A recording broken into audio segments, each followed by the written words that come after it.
Siapa yang paling butuh informasi akuntansi? Jawabannya, manajemen.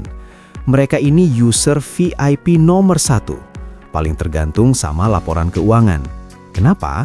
Karena manajemen harus ngarahin jalannya perusahaan setiap hari. Mereka butuh tahu berapa utang yang harus dibayar, kapan jatuh temponya, kepada siapa harus dibayar. Semua detail ini cuma bisa dijawab lewat data akuntansi. Terus ada fungsi kedua, membandingkan rencana versus realisasi. Misalnya, anggaran pendapatan ditargetkan 100 juta. Ternyata realisasinya cuma 90 juta. Berarti ada gap 10 juta yang harus dianalisis. Kenapa kurang? Di mana masalahnya? Solusinya gimana? Semua butuh data akuntansi yang detail.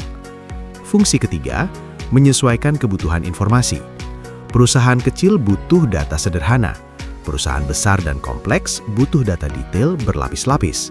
Makin tinggi jabatan seseorang, makin besar kebutuhannya memahami konsep dan istilah akuntansi. Tapi manajemen bukan satu-satunya pihak yang butuh laporan keuangan. Ada banyak pihak di luar perusahaan yang juga ngintip laporan ini. Siapa aja mereka? Pihak eksternal yang ngintip laporan keuangan ternyata banyak banget. Ada investor yang butuh tahu posisi keuangan dan prospek masa depan perusahaan. Mereka mau pastiin investasinya aman dan menguntungkan. Ada kreditur dan supplier yang butuh cek kesehatan keuangan perusahaan. Soalnya mereka harus tahu resiko kredit sebelum kasih pinjaman atau jual barang secara kredit. Terus ada pemerintah yang fokus ke perpajakan dan kepatuhan perundang-undangan. Berapa laba kena pajak perusahaan ini? Udah bayar pajak sesuai aturan belum? Ada juga karyawan dan serikat pekerja yang butuh tahu stabilitas dan profitabilitas perusahaan. Gaji mereka aman nggak bulan depan? Perusahaan bakal tutup atau masih sehat? Bahkan akademisi juga butuh data ini buat penelitian dan pendidikan. Contoh nyata di lapangan. Bank mau kasih pinjaman 1 miliar, pasti cek laporan keuangan dulu. Investor mau beli saham, pasti nanya apakah perusahaan sehat. Semua keputusan ekonomi dimulai dari data akuntansi yang sama. Tapi tunggu dulu, kalau setiap orang baca laporan dengan cara berbeda, kan bakal chaos. Gimana caranya biar semua bicara dalam bahasa yang sama? Masalah chaos tadi beneran bisa terjadi kalau nggak ada aturan main. Bayangin, setiap negara punya bahasa akuntansi sendiri. Beda negara, beda interpretasi. Investor internasional bakal bingung total. Makanya dibutuhkan standarisasi. Di Indonesia ada 2 istilah penting yang harus kamu tahu. PABU atau prinsip-prinsip akuntansi yang berlaku umum. Terus ada SAK, Standar Akuntansi Keuangan. SAK ini disusun oleh Dewan Standar Akuntansi Keuangan dari Ikatan Akuntan Indonesia, biasa disingkat IAI. Bentuknya berupa PSAK atau Pernyataan Standar Akuntansi Keuangan. Setiap PSAK dikasih nomor urut. PSAK 1, PSAK 2, PSAK 3, dan seterusnya. Kalau di Amerika Serikat, mereka pakai GAAP atau Generally Accepted Accounting Principles.